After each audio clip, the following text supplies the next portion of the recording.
em 2010, ele avança.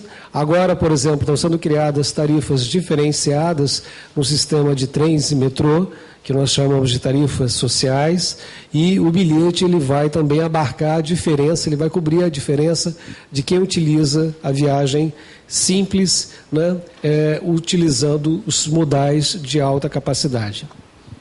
Obviamente, isso é uma sinalização muito forte do governo na área de controle, né, desses fluxos e, obviamente, também aumentar, né, o poder que nós temos sobre esse sistema, que é um sistema extremamente complexo. Para os senhores terem uma ideia, todos os dias na região metropolitana, só em transporte público, são realizadas 8 milhões de viagens. Ou seja, poucos lugares do mundo possuem um dos sistemas complexos equivalentes ao da região metropolitana do Rio de Janeiro. É um ambiente extremamente complexo. E onde eu tenho também um ambiente, né, digamos, político, né, muito autônomo, como nós estamos discutindo aqui. O Estado ele pode regular as linhas intermunicipais, metrô, barcas, né, e o metrô. Os municípios eles têm autonomia para a criação e supressão de linhas municipais. E há um mosaico, né, de linhas que se intercruzam nesse sistema. E o bilhete único ele é capaz de ler todas essas conexões possíveis nesse ambiente extremamente complexo, né, onde existem vários municípios, 20 na região metropolitana, fazendo a legislação sobre linhas municipais e as concessões públicas estaduais. Foi um avanço enorme em termos, no meu entendimento, de criar essa plataforma. E para os senhores terem uma ideia, hoje, no dia de hoje, eu estava vendo aqui, conferindo no meu celular, que nós recebemos diariamente boletins, né, sobre como anda, né, a execução do bilhete único. Cada cidadão que utilizou desde o início do programa, em média, né, ele teve um benefício ao longo desses anos, já estamos no 5º ano do programa, cerca de R$ 646, acabei de anotar aqui, por indivíduo, em média, foi beneficiado. O dinheiro não saiu do bolso dos indivíduos. O dinheiro saiu do bolso do governo. Agora, de que bolso? Vocês vão perguntar. Então, vamos para a primeira parte, né, dessa chamada, desse debate, a questão dos subsídios.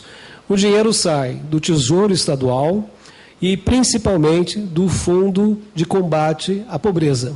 Foi instituído um fundo legal, todos esses fundos são fundos instituídos em lei, que subsidiam essas tarifas. Ou seja, dinheiro dos contribuintes, dinheiro do ICMS, dinheiro de impostos que vão para uma caixa, né, e também há ali naquela caixa foi feita essa instituição de um fundo de combate à pobreza, e esses recursos é que subsidiam as viagens das pessoas através do bilhete único, da utilização do bilhete único. O bilhete único, a introdução dele, teve um impacto decisivo na informalidade, porque só as vans que estão autorizadas a utilizarem os validadores, elas podem registrar o bilhete único. Então, a esmagadora maioria da população, dos usuários que utilizam os cartões, optaram pelos transportes regulares. Isso foi uma vitória, né, porque você começa a ter uma formalização crescente do sistema. Então, foi um ponto também absolutamente importante nessa estratégia. Quem viu os filmes, né, Tropa de Elite 1 e 2, sabe exatamente o que eu estou falando, a força das milícias, a força, né, desse poder paralelo que também foi combatido e está sendo combatido com a difusão e ampliação do sistema de bilhetagem eletrônica. No sistema de bilhetagem eletrônica existem dois grandes centros computacionais que estão interligados. Um que é operado pelo operador, né, que essa delegação foi feita a Riocar, e esses dados migram para a base do governo, que está hospedada no Proderj, ok? Aqui na México, aqui, Rua da Ajuda número 5, no Proderj, que é uma instituição do governo. Então, eu posso auditar esse banco, né, na hora que eu quiser, no momento como quiser, com as regras que eu bem entendo, enfim. e alguns dados são sigilosos ou não posso revelar os dados de viagens individuais, mas nós podemos fazer apurações por empresa, por linha, enfim, e podemos entender como o bilhete está sendo utilizado e quanto se paga, né, para cada um desses modais e para cada uma dessas linhas. Bem, essa foi a introdução e é a força do bilhete único, né? Sobre a questão das isenções fiscais e das tarifas que são praticadas na região metropolitana, antes da introdução do bilhete único, nós tínhamos quase uma centena de níveis tarifários dentro da região metropolitana. Então, antes da introdução do bilhete, foi feita uma revisão das tarifas praticadas e essas tarifas elas foram diminuídas para um nível de 12 níveis tarifários. Então, nós temos 12 níveis, saiu de um ambiente de quase 100 tarifas na região metropolitana para a aplicação de 12 níveis tarifários, novamente, uma região metropolitana extremamente complexa, com milhares de destinos possíveis, milhares de viagens e conexões possíveis. E quem decide hoje essa conexão, a sua viagem, né, cada vez mais é o próprio cidadão, que escolhe, né, obviamente, dentro de um limite de possibilidades, como ele fará aquela viagem naquele dia. E o bilhete único, ele instituiu um teto de custo, né, para o deslocamento da região metropolitana. Então, hoje, ninguém paga mais do que esse teto que é fixado em lei. Então, aqui também, nós, inclusive, encomendamos uma pesquisa junto à Fundação Getúlio Vargas para ver a taxa de decaimento, né, do desemprego na região metropolitana, e ela é extremamente consistente com o avanço da bilhetagem eletrônica. Ou seja, a bilhetagem eletrônica, existem evidências disso, contribui também para a queda do desemprego. Por quê? Porque hoje o cidadão pode morar em qualquer lugar, né, que a viagem dentro da região metropolitana para, né, as pessoas, para, né, quem contrata aquelas pessoas, nunca vai sair daquele range, né, daquele teto, daquele limite que foi fixado para o bilhete único. Coisas que não acontece em nenhuma outra região metropolitana do Brasil. Então, é uma vantagem enorme, principalmente quem mora na periferia da região metropolitana e é obrigado a se deslocar, como estava falando meu colega aqui, todos os dias, né, dentro da região, vencendo grandes distâncias para trabalhar ou para estudar. Então, o bilhete único, eu acho que ele teve um impacto decisivo, né, no meu entendimento como técnico, enfim, proporcionando e trazendo para as pessoas possibilidades de realizarem viagens que não seriam possíveis numa outra esfera, digamos, uma viagem para Guapimirim, centro, antes da implantação do bilhete, custava em torno de R$20. E isso foi reduzido para R$5. Ou seja, houve um benefício imediato, né, para as pessoas que moram, né, residem, enfim, na periferia da região metropolitana, sobretudo.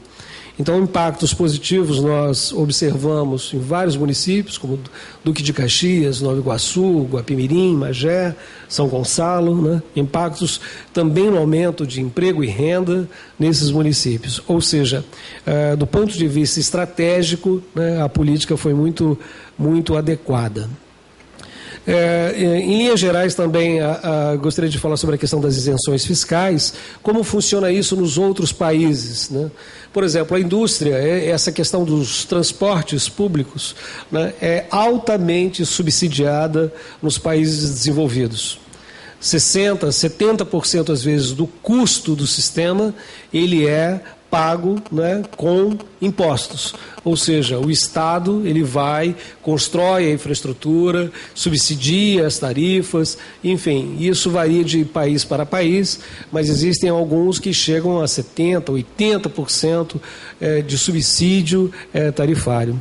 Nós estamos avançando. Antes da implantação do bilhete único, quem pagava pela viagem, pelo custo, saía integralmente, o usuário pagava a tarifa total daquela viagem, não havia nenhum tipo de complementação, e hoje não, o Estado paga, subsidia parte do valor daquela viagem, ok?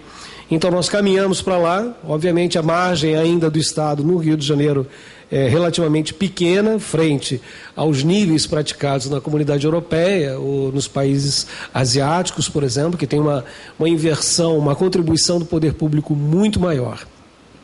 Mas é um processo em construção. Outra questão também que precisa ser discutida, né, são por que o Estado faz isenções fiscais de ISS ou ICMS nessa cadeia de transportes. Porque quanto mais você onerar essa cadeia, maior vai ser a tarifa. Maior vai ser a tarifa, mais recursos vão sair do bolso do cidadão e mais recursos vão sair do subsídio do Estado. É uma conta simples de ser entendida, né? Então, o que acontece? Se você diminui as isenções fiscais, obviamente você segura um pouco mais essa tarifa e menos recursos, menos reais por viagem serão gastos pelo passageiro, para aquela pessoa que está usufruindo aquela viagem, e também a contribuição de subsídio, né, do Estado, que está vindo de impostos, também será menor. Ok? Então, é uma coisa que também segue as práticas mundiais. Nós não estamos inventando isso no Rio de Janeiro, isso é um manual, né, um acordo, existem normas, trabalhos, enfim, publicações internacionais que falam sobre os benefícios evidentes da desoneração de cadeias que têm um impacto social imediato, né? E um sistema de tarifação pública, né, é imediato. Eu não sei se os senhores já viram as contas de luz, de fornecimento de eletricidade das suas casas. Não sei se os senhores analisaram ali as diversas componentes, o que se paga em distribuição, o que se paga na geração, o que se paga em impostos. Ou seja, se você aumenta os impostos, o valor da conta sobe. Se você diminui a parcela dos impostos que incidem sobre aquelas operações, o resultado vai ser sempre menor. Então, essa questão também me parece que é irreversível, um caminho irreversível. Se você busca a longo prazo uma modicidade tarifária metropolitana, obviamente nós teremos que falar em reduções, isenções fiscais e diminuição da massa de impostos que incide sobre essa cadeia. Tanto é que quem faz esses estudos, quem fez esses estudos são coordenados nem pelo pessoal de transportes, esses estudos são coordenados pela Secretaria de Fazenda, né, do Estado e da Prefeitura. Outras questões também, só para questões de esclarecimento. Por exemplo, como são reajustadas as tarifas, né, do nosso sistema, ônibus, trens, metrô e linhas intermunicipais de ônibus. As linhas intermunicipais, elas são reajustadas pelo IPCA, tá, que é o Índice de Preços ao Consumidor. Então, o IBGE calcula o IPCA e as tarifas intermunicipais, após um ano, né, de ônibus, são reajustadas pelo IPCA. Para trens, metrôs e barcas, por favor, Zé, se eu estiver errado aqui, você me corrija, é pelo IGPM, que também é um outro índice público, né, que você calcula a inflação para aqueles setores e corrige as tarifas em função do que o IBGE e outros órgãos de estatística, né, definem como sendo esses marcos anuais do que foi a inflação, do que foi apurado da inflação naqueles contratos. No nosso caso, nós temos concessões públicas, todas são regidas por contratos, né? Então os concessionários têm obrigações e direitos, e também tem que ser feito aqui um esclarecimento. A operação é que está concessionada. A infraestrutura, ela é pública, é de todos nós. Então, quando o Estado compra trens, quando o Estado reforma estações, nós estamos reformando o nosso patrimônio, que não foi concedido. O que foi concedido foi a operação do sistema. Por favor, façam essa distinção.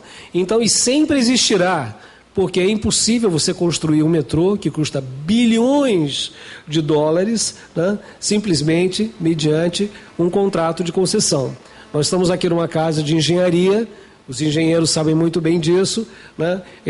Um retorno de um investimento de 9 ou 10 bilhões, ele a concessão teria que ser de 100 e tantos anos, né? Eu não preciso nem me alongar aqui, né? Ou seja, para que essas concessões sejam curtas, 20, 30 anos, esses grandes investimentos jamais se pagariam num contrato tão curto de 20 anos. Ou a tarifa seria de R$50, que também o Estado não tem o menor interesse numa tarifa absurdamente alta. Então, o que acontece? Por favor, separem as questões. Investimento em infraestrutura, ok? Infraestrutura pública é realizado pelo Estado com dinheiro de impostos e empréstimos internacionais. Só nessa questão da linha 4 do metrô, eu trabalhei, eu e minha equipe, obviamente, em 4 ou 5 empréstimos internacionais.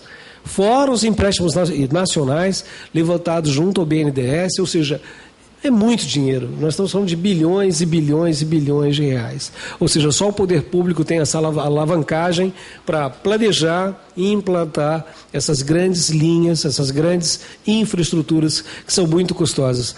Isso não é diferente em nenhum lugar do mundo.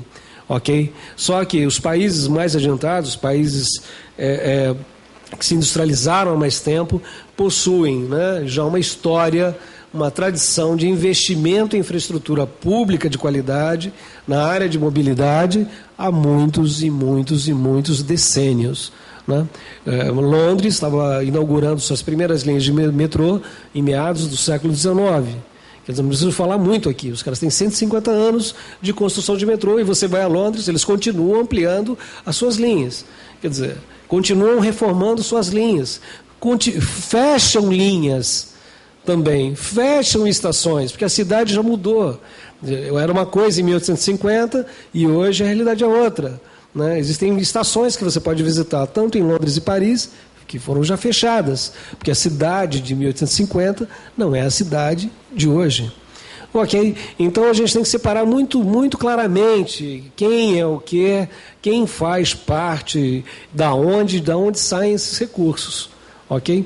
Então, essas seriam as minhas palavras assim, absolutamente gerais. Espero ter contribuído em alguma forma para esclarecer algumas questões e estou aberto aí a perguntas e passaria imediatamente para o meu colega. Não sei se vocês querem fazer perguntas ou passar a palavra. Eu acho que seria melhor passar a palavra, porque o horário já está se estendendo, né? Depois das perguntas.